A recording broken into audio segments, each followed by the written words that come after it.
It makes me think of shame when you say that people thinking that, oh, I'm especially bad, I'm really stuck with this and other people don't seem to be experiencing it. And it is something that we do kind of keep quiet about, isn't it? Addiction. Yeah. And I think that's a lot to do with how our society is designed and our conditioning growing up, what we learn to be acceptable and not acceptable. How can we be in this world to maximise our connection with people? That's a survival thing that we figure out early on in life. And if we don't question it and acknowledge it, it keeps playing out in our adult life too, when it doesn't have to anymore. I'm joined by Angus Ferguson, a gestalt psychotherapist, to explore what addiction is, why it develops, and how we can respond to it in empowering ways. Today we'll be focusing on addictions to drugs, alcohol and gambling, but the ideas shared are relevant for many types of addiction. Angus will also offer practical tools that can support those looking to make positive changes. You're listening to The Right Therapist, where we demystify therapy. We'd like to begin by acknowledging the traditional custodians of the land on which we live and work. We pay our respects to elders past and present and extend that respect to all Aboriginal and Torres Strait Islander peoples listening today. Welcome, Angus. Hi, Laura. Thanks for joining us, and I'd love to hear a bit about your work, who you work with, what kinds of presentations you see in your clinical work. Yeah.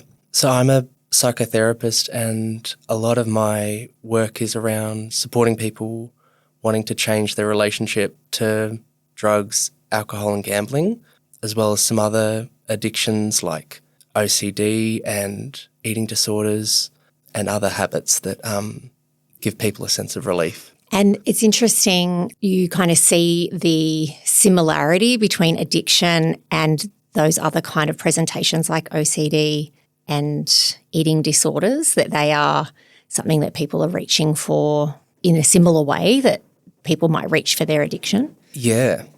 So they all share the same characteristics of providing people with an initial temporary sense of relief or pleasure. Unfortunately, then leads to longer-term negative consequences, and there's an element also of it being a compulsion, so they have to keep continuing the process, or there's a lack of control in choice, in not having a choice. Yeah. So essentially people are experiencing something and then reaching for relief from it, and that relief either immediately or eventually has some kind of negative outcome or consequence for them. Is that kind of the definition of? Yeah. So those negative consequences could be financial, or in regards to their relationships or their career, really anything. And so they're conscious of those negative consequences but can't stop or won't stop.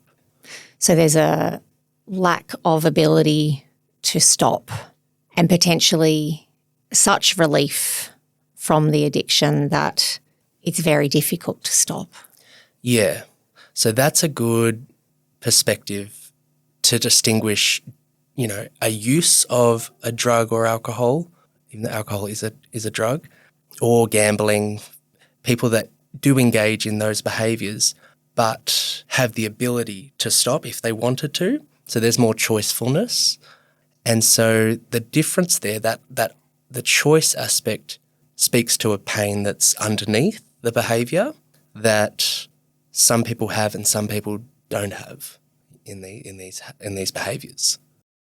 It's really interesting, and I think the conversation has changed a lot in recent years, and more people are understanding that addiction is a symptom of something else. Yeah. And it's very difficult for people who are close to someone who has an addiction to understand why they would keep making this choice. Yeah. Can you say a little bit more about what generally underlies addiction or how you understand it? Yeah. So the pain usually has origins in childhood. So there's been a lot of research into what's called the ACEs score. So that's a set of 10 questions that people can be asked and tick yes or no to each of the 10 questions.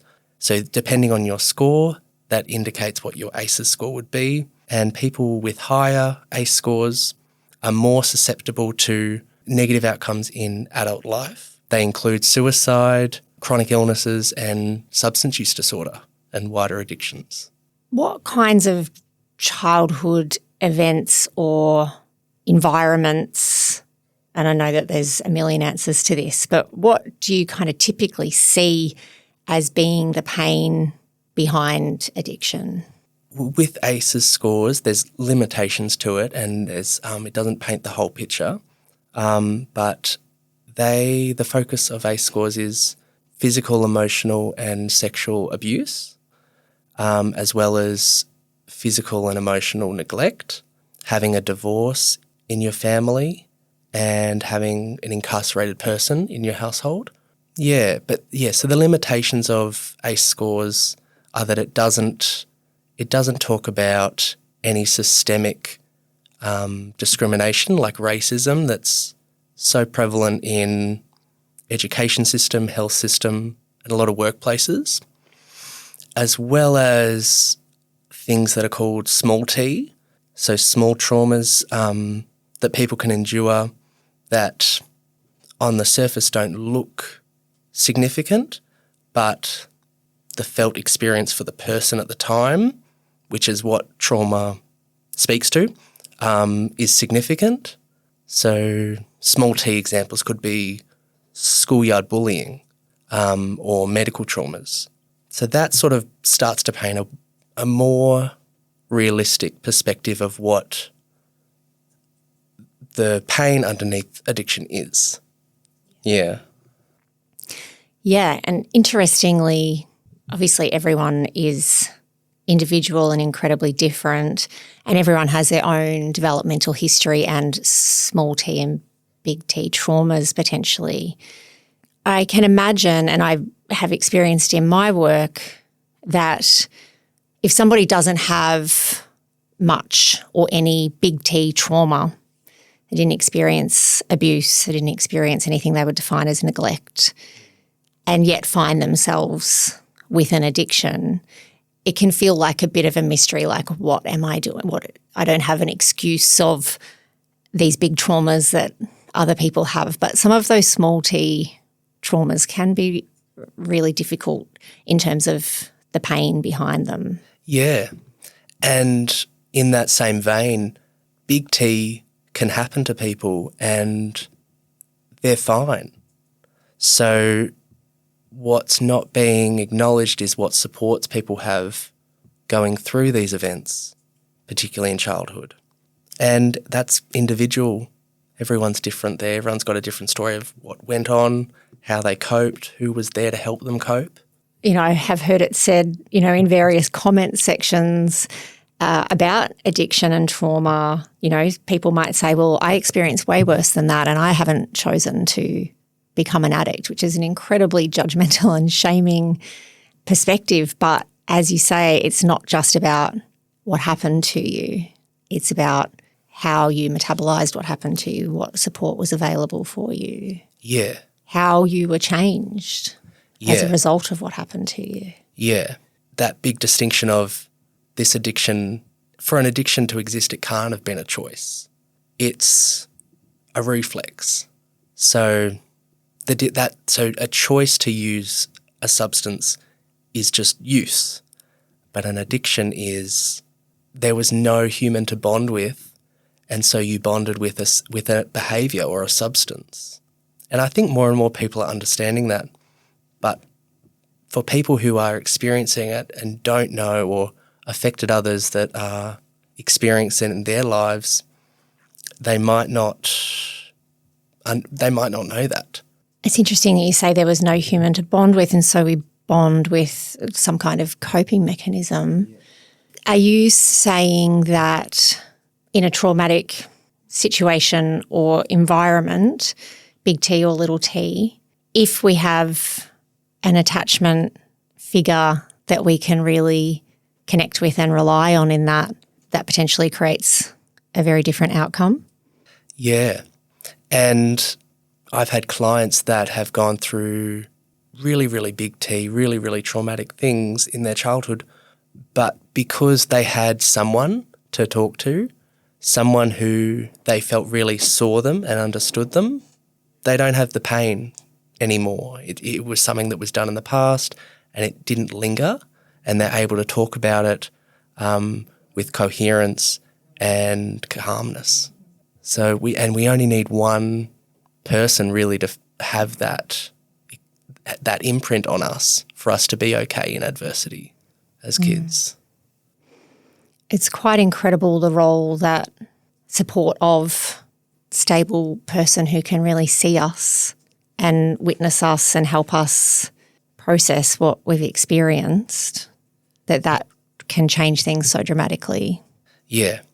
And, what we know about like neuroplasticity and recovery in general from addiction is that it would have been ideal if that happened in childhood, if you had that relationship in childhood. But the good news is that you just need that at some point to heal. And that being seen, heard, and, having love come your way from someone is the remedy often for an addiction.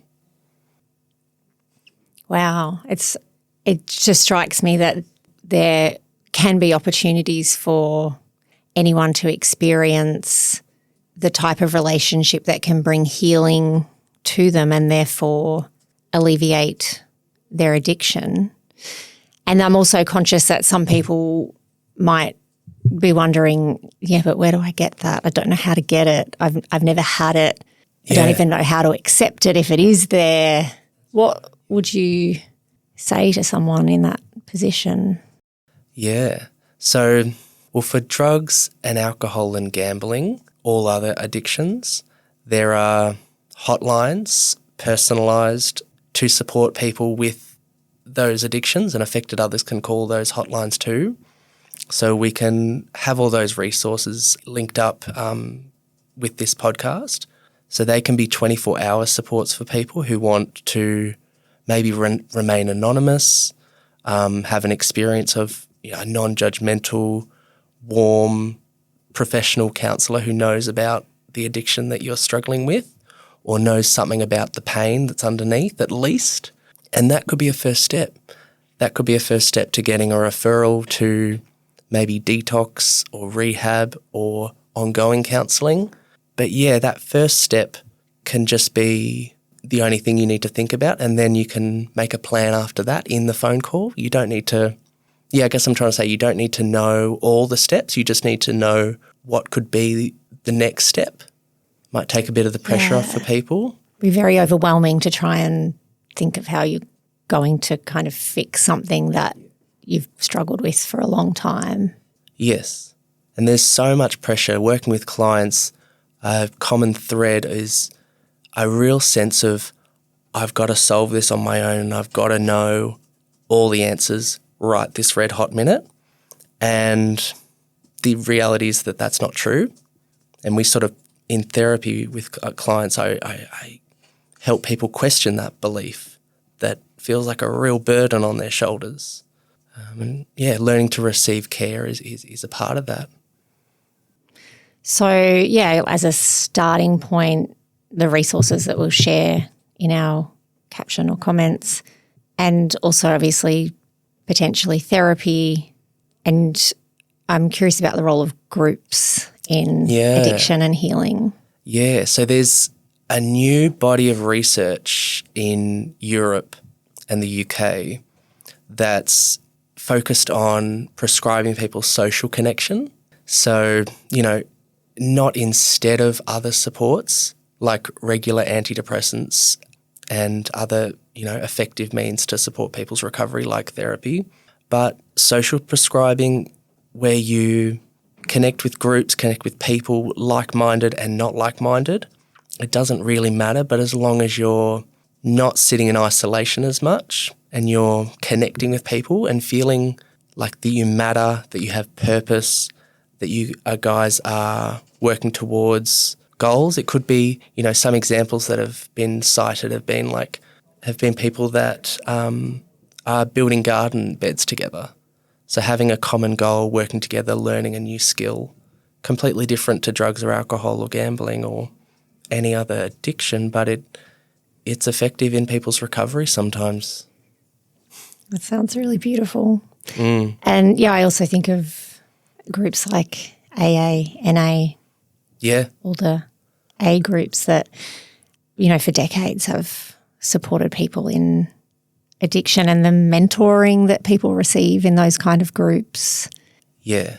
A lot of people find benefit in being around people that are going through what they're going through, have a lived experience, are at various stages of their recovery.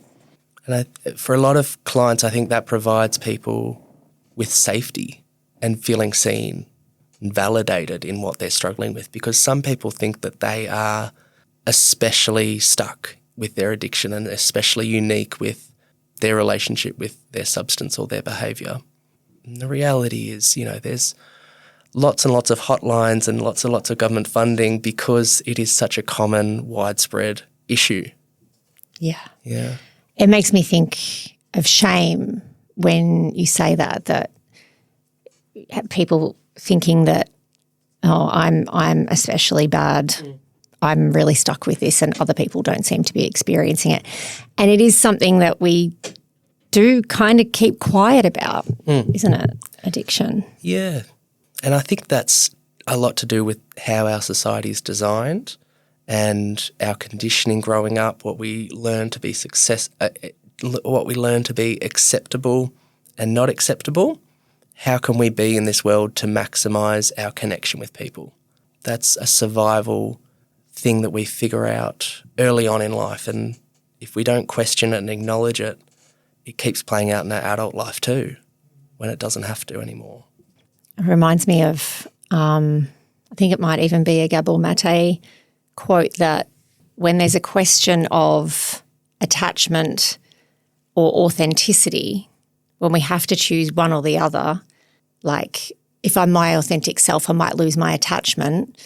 If I keep this attachment, I can't be authentic. We're really wired to choose the attachment and forego authenticity. And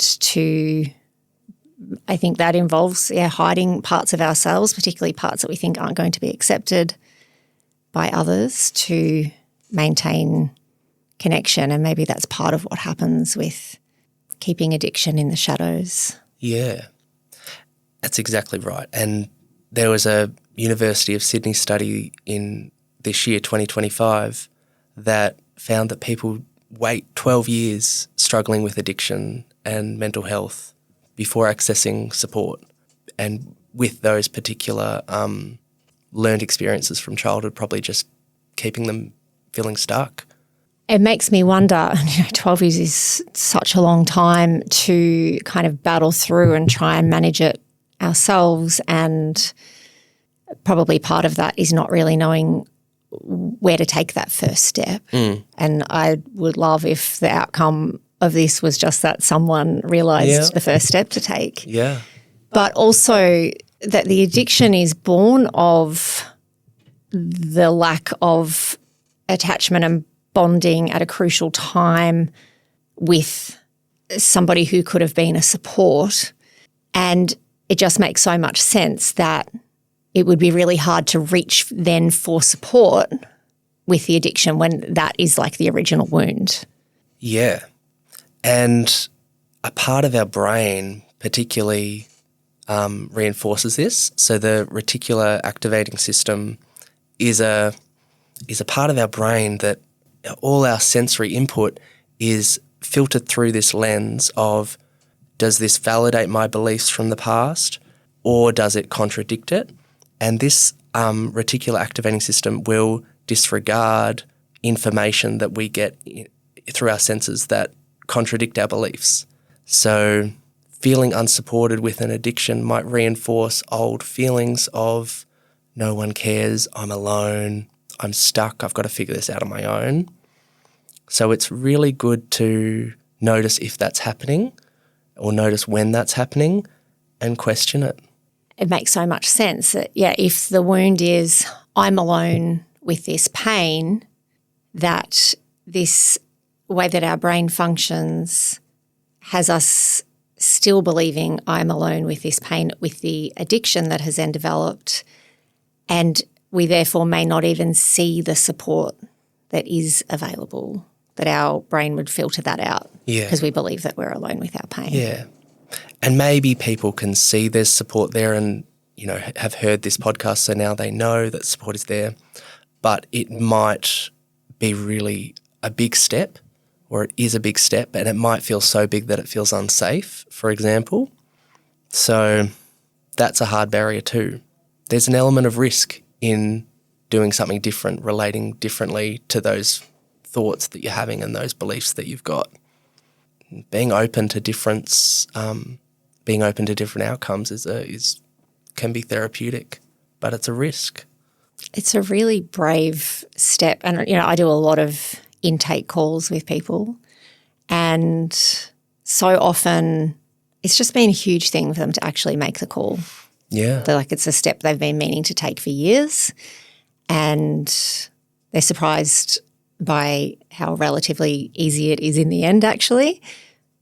But, finding a therapist is not necessarily always that way. Can be extremely difficult. But, yeah, just actually taking that step and the nervous system response to that of, wait, what, you're going to do something different? No, we don't know that. We don't know what's going to happen there. Don't call the helpline or don't book the therapy appointment because it's so unfamiliar. Yeah.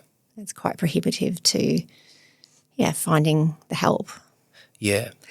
It makes so much sense, actually, even though I'm kind of shocked by the 12-year stat. It takes 12 years to get help.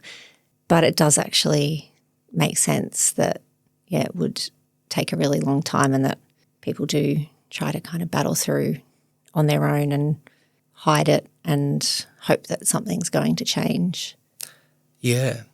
And on that point, if someone has a bad experience or has an experience of calling up a helpline and gets someone who is, jaded or had a bad moment, and they themselves have a bad experience with a therapist for the first time, that person's going to tell a lot more people of their bad experience. Also it's very valid and important, but that could be more evidence for not reaching out. So there's, even for the people that are taking that leap, there's a real reality that it could end up painful. Yeah, you might not actually be met when you do take the step. Yeah. Yeah. Yeah.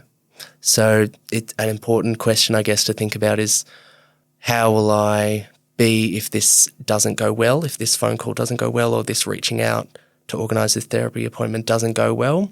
How will I support myself? And an addiction can be a support. So accepting that using might help you in that moment of pain, and that being okay, being at peace with that support in that moment it can be a different way of relating to the addiction in its own way.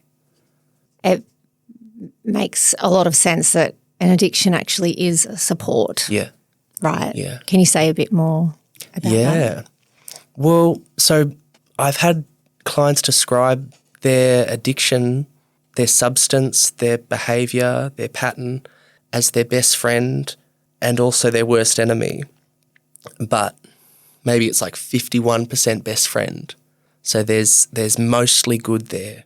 There's bad that they can acknowledge, and there's a lot of hurt and negative long-term consequences of their use. But it has been a consistent, reliable, predictable, sometimes life-saving thing that's got them through hard times. So, yeah, it needs to be honoured. I think that's a lot of what early work with people in recovery can be, helping them balance their appreciation of their addiction with the fact that it is now no longer serving them and they're getting their needs met efficiently and they want to move on. So getting that sort of clear balance in their head is helpful and therapeutic. Makes so much sense. I'd love to kind of change things up a little bit and move into a segment of therapy. Feels like a good moment to do that. So obviously you're not my regular therapist and this isn't a regular therapy environment, both that it's being filmed and recorded and that people will potentially be watching it. So in some sense, there's like it's like less held than a regular therapy session would be. I'm foregoing confidentiality. And in a sense, you are too, which I really appreciate. And we also haven't done all of the kind of early work of therapy together to kind of move into this space. And on the other side as well, it's I am very supported in this because I guess I have control over the recording and what happens with it. And I've also done a lot of therapy and I'm a therapist. So in some sense, there is quite a lot of safety there for me. But I like to acknowledge kind of both sides of those things as we move into it. And yeah, I appreciate you being willing to step into this space with me.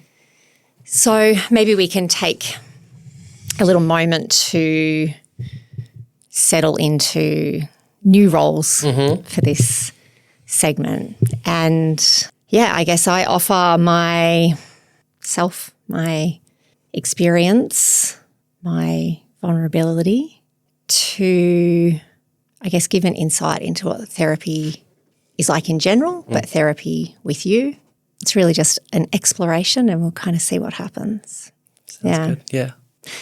I am just going to start a little timer there and I apologise if it goes off with a terrible sound at the end. So just kind of settling into my body a little bit, but yeah, it's interesting to me that we're talking about this today and it feels close to home for me today, actually. And I firstly just feel to say that Mum, it's time to switch off if you're watching this. You're not allowed to continue watching this episode. So I am censoring the audience somewhat. And in the interests of being of service and I guess de-shaming addiction somewhat, I guess I want to bring something that I don't want to bring and that I have been struggling with an addiction actually. And it might seem pretty low grade to compared to what some people struggle with, but everything that we've been talking about feels just super relevant. And it is vaping. And I feel myself just absolutely cringe as I say it. Yeah, it's kind of embarrassing and I also feel like a bit sad or something as well. It's a really common addiction and yeah, you're right. It's widespread emotions underneath. It's good that you can recognise the sadness underneath. Yeah, and since I have stopped, and it's been like it's been like quite a short-term addiction, but I have always been, I always say I'm a demon for nicotine. I always have been. I've always loved nicotine. I used to smoke. And there's something about that particular substance that really, like you said earlier, that people describe their addiction as their best friend. Like I absolutely identify with that. Yeah. I have loved it. What does it do for you? What is vaping doing for you? It does a few things. It gives me like a physical boost, you know. I imagine it's like an increase in heart rate and all the little receptors, cells getting their hit of what they like. It feels good. But there is something about it which is like it's just mine and it's really there for me. Yeah, it really distracts from what else might be there. And there's something about like the naughtiness of it as well. Yeah. Yeah. Yeah, wow. How does it feel talking about and describing? I'm still super conscious that I'm admitting this on the podcast. But yeah, I mean, it just feels really true that it has been really supportive for me, actually. So it's allowed you to have something that's yours. Yeah. And just even like a little moment of like ducking outside. So an escape to look after you. Yeah. That there's not that much of that time. And this just feels like a really easy way to have those moments. Yeah. Yeah. Cheap, carried anywhere. Yeah. It's a remarkable piece of technology. It really is. Yeah. They're geniuses, really. I know. Yeah. And then there's like the other side of me that's like, you know, I didn't drink alcohol or smoke or eat McDonald's or drink a can of Coke for like 12 years. Like I really care about my health. And this is so at odds with that.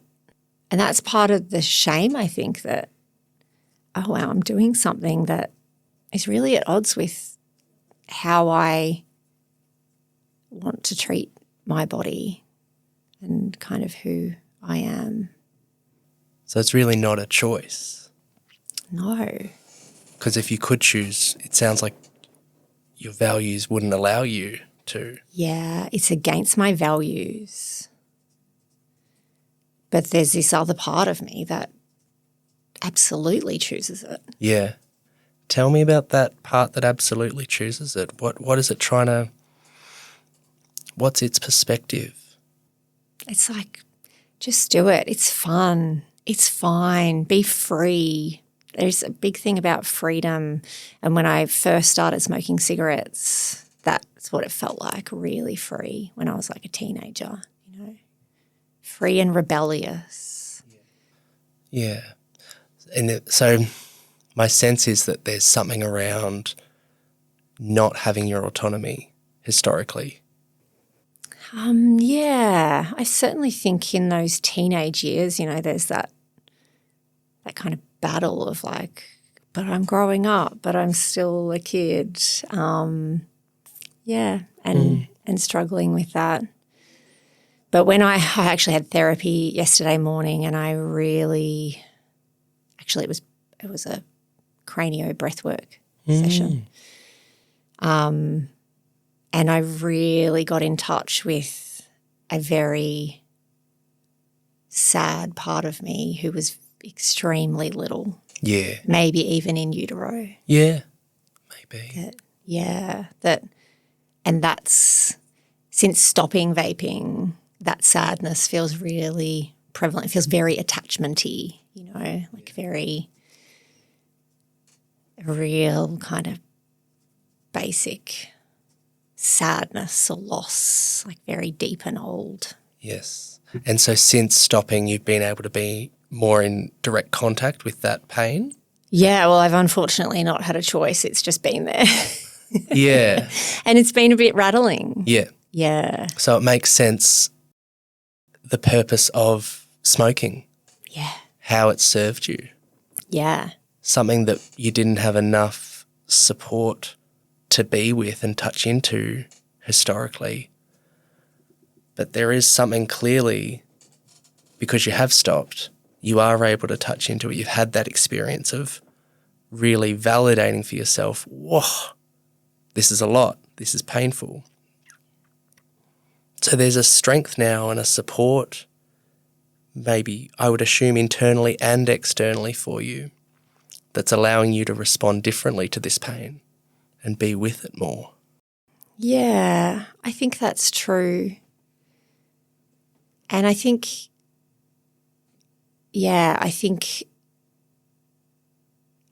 I've always been curious about my own pain. I've always loved therapy for that reason, that I just want to know myself more and more and more deeply. And it's been a really beautiful thing. Yeah, and I think there's just a sense that, okay, this is enough's enough. You got to face this and feel it and process it, and that it is part of my growth and my healing to actually be with this pain. Yeah.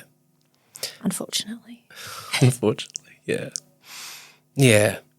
And so it sounds like if we think about a recovery framework for this, it sounds like therapy is already a significant portion of that that's helping you feel more autonomous and let go of some of this pain. Do you have a sense of other aspects that you already have in your recovery plan, or are there fantasies on what might be good to include, or does some other feeling come up or concern come up when I pose that? Yeah, I think the first thing that comes to mind is exercise, and that I think that could be a really nice support in terms of moving my body, feeling more embodied, releasing some of those chemicals that naturally help us feel better. And also, like progressing further away from being a person who vapes. Actually, no, I'm a person who exercises. That's more aligned with my values, and I guess following those kind of things that are more aligned with my values than being a bit reckless and a bit, it feels really, it feels self-destructive to vape. Yeah. Yeah. Even though, there's part of my mind that's like, but it feels really good though, doesn't it? But I do see it as self-harm and being self-destructive. Interestingly, I see that more easily in other people. Yeah. That, if I was to meet like a romantic interest who vaped, I would be like, absolutely not. Like, no, I would never entertain that. Yeah. So there's like quite a push and like a judgment on somebody else, which is interesting. Like that I guess that thought was part of the thing that made me go, okay, so what are you doing? Yeah, well, I think a lot of people, myself included, that is a safer way to deal with the parts of ourselves that we're not fully at peace with. I think that's and just naming that that's happening or happened for you is fantastic. How are you feeling? This is a lot. Being on record as well.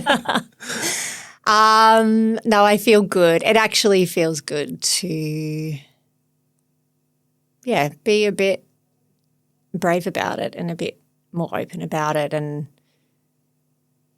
feels like a bit de-shaming, and there's part of my mind that's like, just kind of realised, some of my clients might listen to this, but I don't think I've ever pretended not to be human in that kind of work or with anybody. But it feels vulnerable, but it feels nice to have explored it a little further as well. Yeah. Yeah. I'm glad you're not being bound by shame. You're finding your voice despite you feeling shame. Yeah. Thank you. That's really nice. It really lands. Does that feel wrapped up in a neat little bow? Yeah. That feels good. Good. Yeah. Yeah, and maybe we can, I guess move back into our regular roles and, just chat a little bit about that piece and, what you were curious about, or how what we were talking about relates to some of the theory, or I guess maybe just firstly, what was that like for you? Yeah, it was good. It was insightful and it made sense. The addiction, at the core of it, the addiction made sense to me. And I got a sense that you understood the emotions that you felt with that addiction. It is really interesting, and I think as a therapist, not that I specialise in addiction, but obviously it comes as part of the therapy at times, or really I think you could say this for any adaptive behaviour, it always makes sense, right? Like when you kind of look at what's underneath it, It makes perfect sense. Like, of course you're doing that. Of course you're doing what you're doing. Yeah. And humans are the most adaptive, flexible species on Earth. And that is true to a fault for a lot of us. So, yeah, we are very adaptive, and I think that's important to name. Can you say a bit more about how it's true to a fault? Yeah, well, so we're tribe animals. We're meant to live in a group, in a community. We're meant to be raised in a group and community. A lot of us are not in Western society, and that's progressively becoming more and more true as the years and the generations progress. Since the 1950s, our floor space in our home has been steadily rising, and since that time also our number of close friends has been slowly diminishing.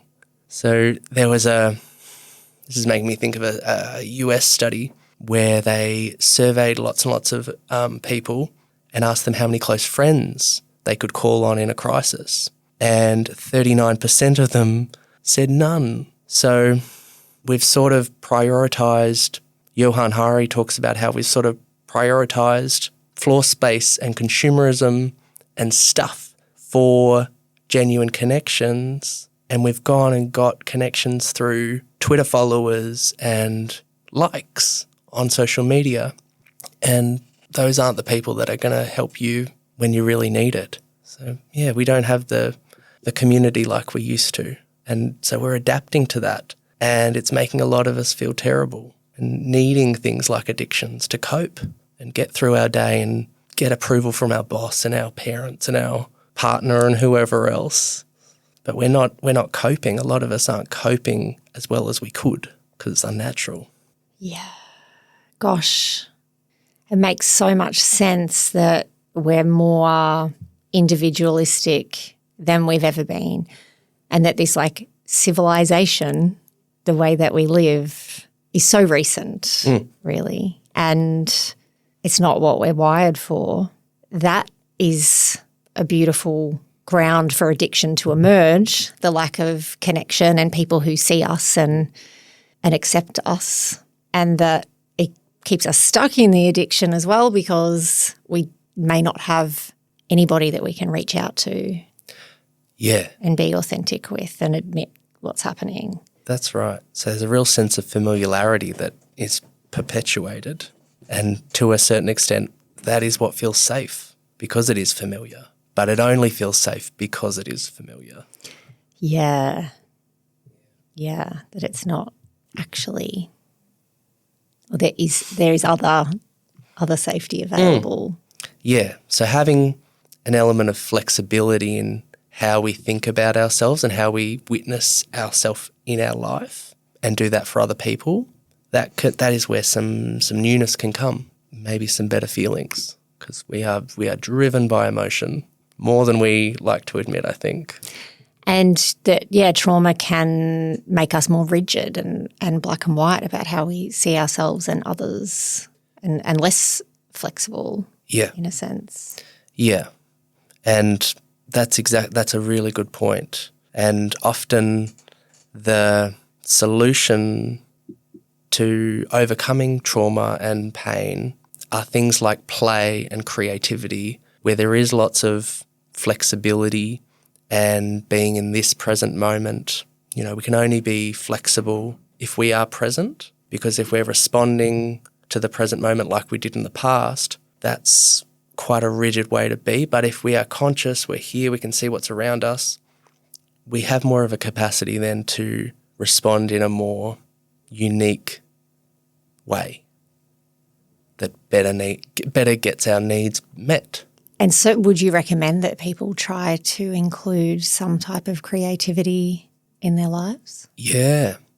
So in conjunction with the things that we've talked about already, things like journaling, writing, yoga, like you were saying, running, anything that gets your body moving and gets you back connected with your body can be really useful. Like other types of art. Makes me think of like dancing, drawing, singing. Yeah.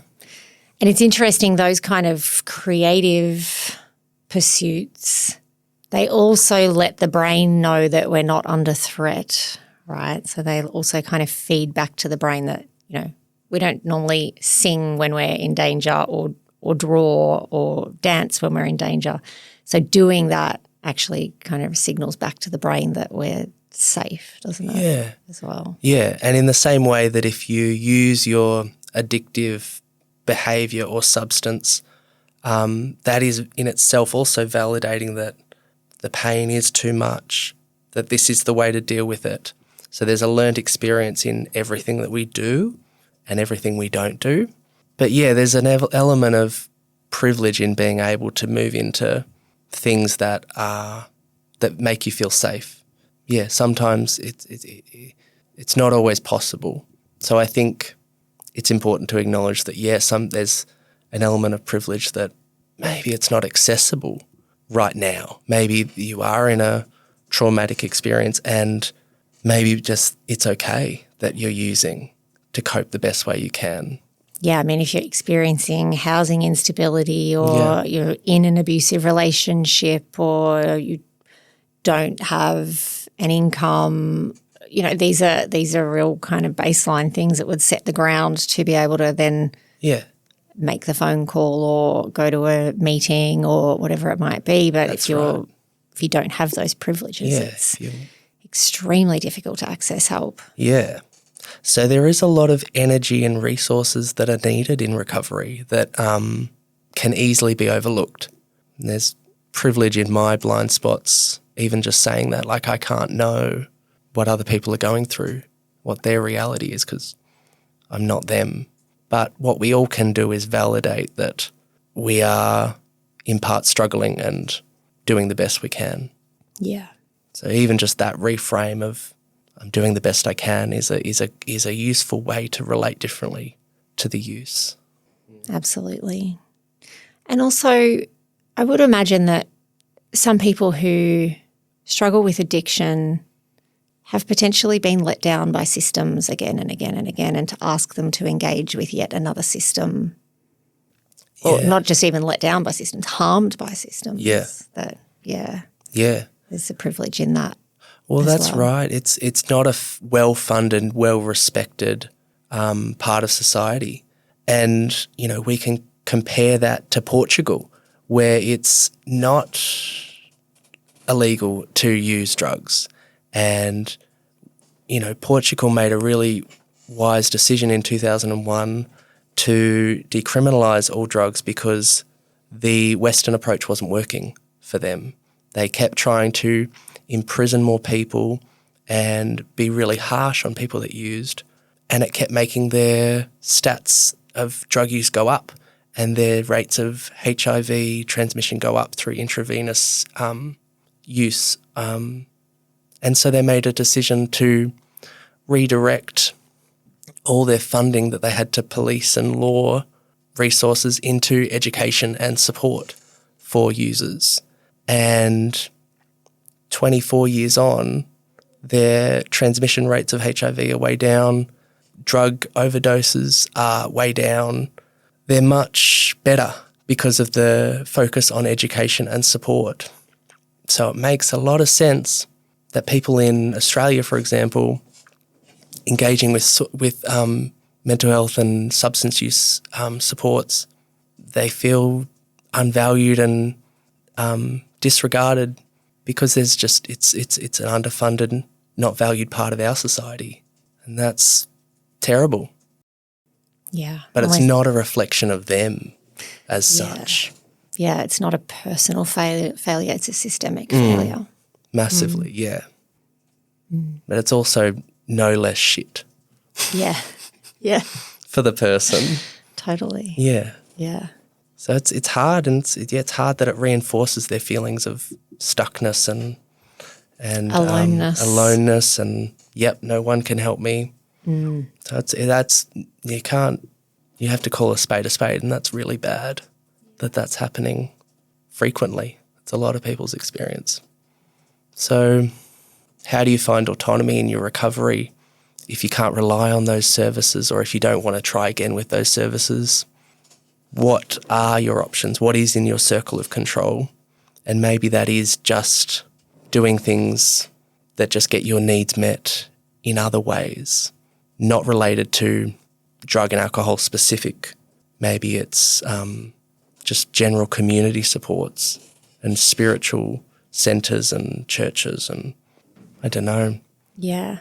Yeah. And no two people are going to be the same, right? Like there's plenty of people who have been through AA, NA, those kind of programs who have found incredible help and support and healing. And, you know, it's really deep work going through those programs and people are really held. And then there's other people who it hasn't worked for, that haven't felt the benefit of that or been able to engage in that in the same way, and that something else might be more appropriate for them or more accessible for them. Yeah. Yeah. And it's a matter of figuring it out, which is so hard to do when you're in active addiction. Yeah. And a lot of clients look to the counsellor or the health professional as the expert that has the answers. My response to that would be, I don't know, but here are some options. And there's, the invitation is to try different things, sort of chew on ideas, chew on experiences, and if they don't feel right, spit them out.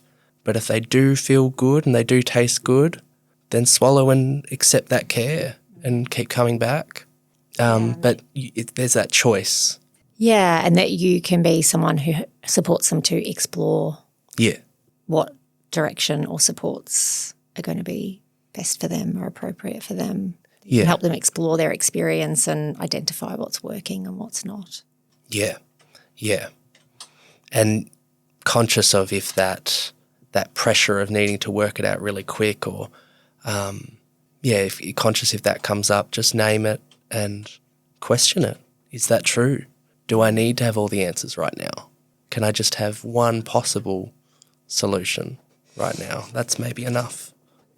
I imagine there is a lot of pressure when people do seek help to solve it, fix it. Is that something you see? Yeah, it's very sort of cliche, but I suggest the analogy of a baby learning to walk, like being a parent witnessing a baby taking its first steps. You understand that baby's probably not going to walk perfectly on its first attempt. It's going to take one, maybe two steps and then fall over.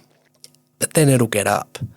No parent is worrying once a baby falls over that it'll be devastated and won't get up again. There's a knowing that there's a process in learning, and that's true for any skill and no less relevant for recovery. So that sort of analogy is a good way to deal with lapses and disappointments when reaching out for services and supports.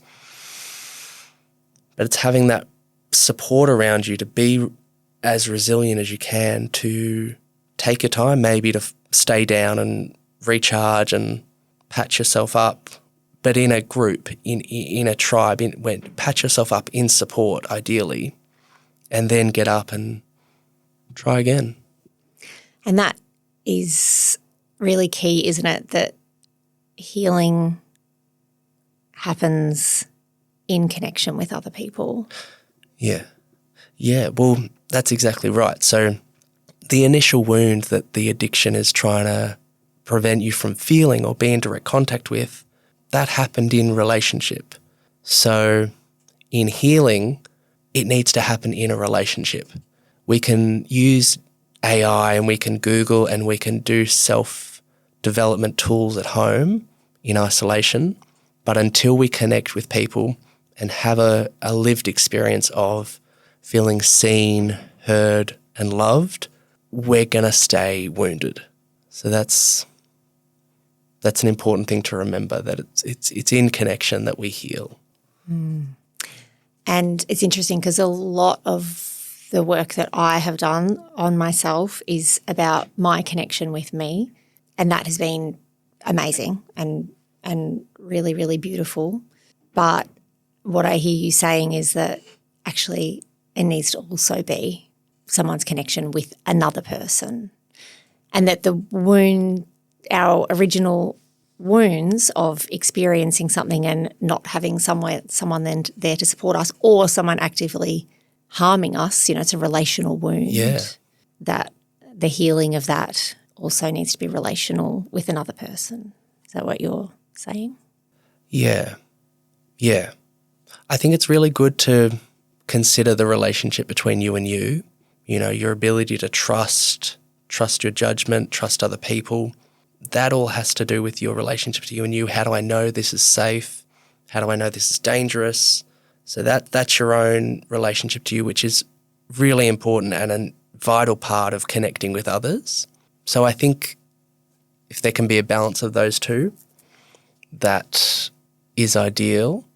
An element of developing autonomy for yourself is to connect with you and be able to trust your judgment and know when things feel safe and when things don't feel safe. How do you know that for yourself? And then having that information and choicefully moving towards others that are, respectful and worthy of your vulnerability and your time, and having the experience of being in connection with those people, having been your choice, is often a simple idea but huge for not just people struggling with addictions, but for anyone. But that experience for someone recovering from an addiction will allow them to have an experience of feeling cared for and receiving a sense of reciprocity, which we crave. We need that as a baby. We need that as an adult. It still remains just as important. It kind of makes me think of, this question that clients and people in general sometimes have of like, oh, why do I keep attracting these same people? And it speaks to the familiarity that you were talking about before, that, we're drawn to people who are familiar to us, who are going to provide an experience that we're familiar with. And I guess part of that healing journey and what's really beautiful is when you start to see that change and you start to go, oh, I've actually got people in my life who are really reliable, and I've got people in my life who are actually there for me, and this is a different experience to what I had as a kid or in my life before. Yeah, so there's a sense of maybe a belief of what I deserve, what I am, what others are, what life in general is. And our evolving relationships is one really good way to see, what do I think about life or myself or others, and what parts of that are changing? If your relationships are deepening and you're feeling safer and cared for, and that reciprocity is strengthening, then that's probably a really good sign that you are healing and that you're moving in the right direction. I kind of have this image of like, when we experience trauma, that, our lens is kind of quite tunnel vision, and, like you say with the reticular activating system, that our brain is filtering out things that are not familiar, that are unlike what we've experienced. If we've had really difficult relational experiences as a child, our brain is going to filter out everything except that. And that through healing, including therapy, but, all of the different types of healing, that broadens out a bit to include more, to include the possibility of different experiences, to include people who can give us a different experience of relational engagement. Yeah. So it becomes maybe less black and white and broader to include black and white and grey in the middle. And it's like as you're speaking, it sort of sounds like it could be a maturing of being open to more possibilities and holding more. Yeah, having greater capacity for different experiences. Yeah, and I guess once you have a greater range of what's possible in your awareness, then you can move towards, well, why did I give up this substance? What do I want to do with my life? What's important to me? And the addiction always is a really good guide initially anyhow, because it does tell you what do I actually care about. I care about what is the motivation for stopping. That's and I don't want to. I'm deliberately not speaking to that because it's not useful for me to say it's this, this, and this because I don't know. What is the motivation for change? That's often what your values are and what you want to do with your life or not do with your life. And that's where life gets fun and effort, and the pain of moving beyond an addiction becomes worth it. Yeah. I think that's what a lot of clients sort of report back. It must be really satisfying work when people get to that point. Yeah, it's fun. It's interesting though, when it gets to that point, I think, oh, this person's going to leave me now. Yeah. I'm not useful to them anymore, or yeah. So it's interesting that comes up for me, but obviously that is the goal, to get people to a point where they're fine. They've achieved their therapy goals and they can move on and do the next thing. But that does come up for me, that a person leaving. I mean, it just speaks to your care for and the relationships you build with clients. Yeah. It's like a bittersweet goodbye, like so happy for them, and also, we're not going to see each other anymore. Yeah. But I think you can't not have that for it to be a safe, healing environment. It needs to be a valuable relationship. So it's a very unusual job when, you short periods of time, sometimes longer, and then maybe you never see them again unless they need to come back for more support.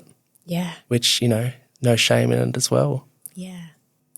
Yeah, it's an amazing job in that way, and like kind of strange in that way as well, that we have such involvement in and connection with people and a real window into who they are, and then at some point, and they don't have that window into us. Yeah. They get to know us, they get to feel us, that, we're there with them. But at some point it finishes, and it is bittersweet. Yeah, it's an interesting design, and I don't think that if we were in tribes and if we had community that we'd ever need a therapist. Because if you do look at the job, it's only the need is only there because the structure of society is kind of pathologized. Yeah, absolutely. And we're a part of this Western model of healing that's not immersed in your life, that is separate. And I see with people therapists that I follow who are, decolonizing their therapy practice, that maybe there's a new way of working emerging that isn't so clinical, and not that our work as gestalt psychotherapists is on up the super clinical end, but we are part of this model where people pay money to come and see us to work through things that, as you say, if we lived in a different way, would be worked through in community. Yeah. And probably the problems that people come with wouldn't have emerged. Maybe other ones would have, but a lot of the problems clients come with are a result of our isolation, disconnection, lack of support. The injuries that we suffer are caused by the systems that we live under, essentially, and the way we live under those systems. Yeah, kind of sobering. Yeah. So gambling addiction is often a bit harder to identify, or can be maybe more easily hidden than other types of addiction or substance abuse. What do you see in terms of gambling addiction in clients? And I also wonder what can support people to identify a gambling addiction? Yeah, so gambling is one of the more concealable addictions.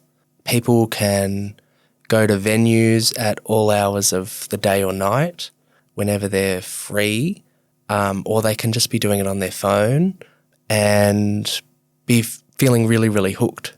So it's unique because it's so ingrained in our life, like alcohol from childhood.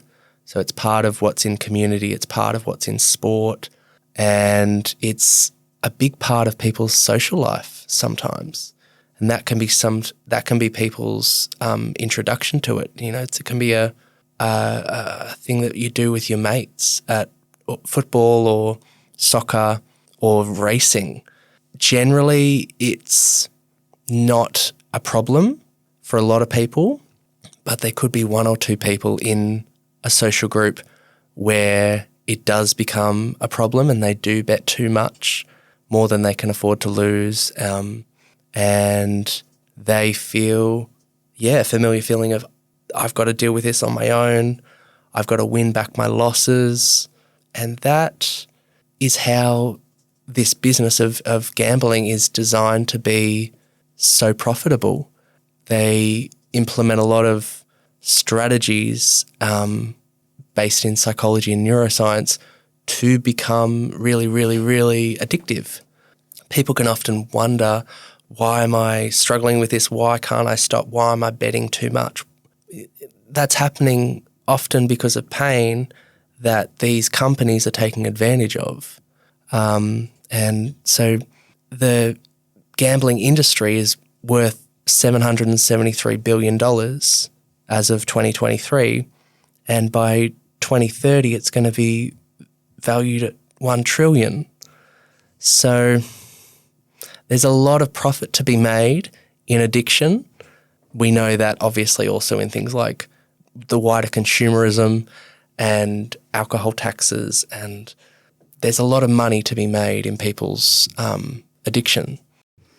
And not just corporations, but also our government, right? That's right. Yeah. The government gets a good slab of all taxes and specific casino and other gambling agencies' profits. And I would imagine that that money is coming from the people who can least afford to lose it generally. Yeah. So people get stuck in small loans, taking extra money out of their mortgage, taking money from other people, betting more than they have the ability to reasonably pay back. Is it the win that is addictive, or is it the gambling itself that is the addiction? Are they addicted to the high of the win or not necessarily? A lot of clients that talk to me say that they've got a memory of winning big in the past and then losing it all because they kept going. And what brings them back again and again is that memory, the feeling of that big win.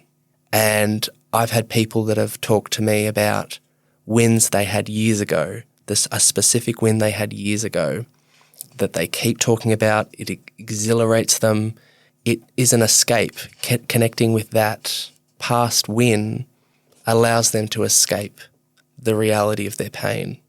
So a lot of the work is acknowledging, okay, well, yeah, that happened, and that happened because there's a design in gambling to let you have that experience and then feel like you need to recreate it.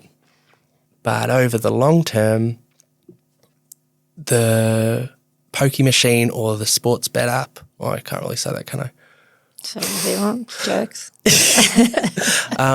They're designed to win long term. And that's... Yeah, they're not designed to have anyone actually receive more than they've given. Yeah, right? yeah. So it's good to ground in the reality of, okay, this is not a level playing field. I know what happens long term. I financially should have stopped years ago, but right now is the second best time to stop. If I continue, it'll probably get worse. And so being with that grief of, I trusted that this could be my solution that would make me really happy, having a win, and grieving that every fibre of my being really believed that. So being with that grief is a particularly significant part for people with gambling addictions. And yeah, there's lots of support for affected others too who might not understand gambling. There's a really good documentary that I can put in the resources that helps people who use and engage and affected others for gambling. It's actually for drugs and alcohol as well. Because yeah, it is. It's a perplexing thing from the outside. I can understand that. And potentially, at least as much as other addictions, it affects loved ones, it affects partners quite profoundly in terms of their finances. Yeah. And yeah, because it's so easy to bet high amounts of money quickly, and there's with gambling, there's particularly a lot of trust that's lost, and a lot of emotion and feelings of stuckness in having less money. Yeah, that there's some very real consequences, and just like the other forms of addiction, when we look at what's underneath it, the addiction really makes sense as an adaptation. Yeah. And so there's really good, useful strategies that gamblers can use to help protect them from engaging more and keeping their recovery on track. So they can do things like self-exclusion to physical venues, or they can use filters on their phone to stop them from being able to go on websites or apps that are gambling. It's probably, for some people that could be enough, but usually it's just one layer, one support. And like all recoveries, you need a couple of layers of support to sort of diversify, to increase your urges and your triggers. And I imagine, like the other forms of addiction, connecting and being seen by others. Yeah. So like there's AA and Narcotics Anonymous. There's also Gamblers Anonymous meetings. They can all be in person or online. There's the national hotline that we all see at the end of all the gambling ads, so we can put that number in as well. And yeah, any sort of therapist that understands addiction would be really useful to see, as well as financial counsellors. They're all available, and a lot of those referrals can go through for free through Gamblers Anonymous hotline. Thanks so much, Angus. Thanks, Laura. If this conversation resonated with you, hit subscribe and click the link below to download the Source app. It's free to get started and helps you find a therapist who truly fits fast.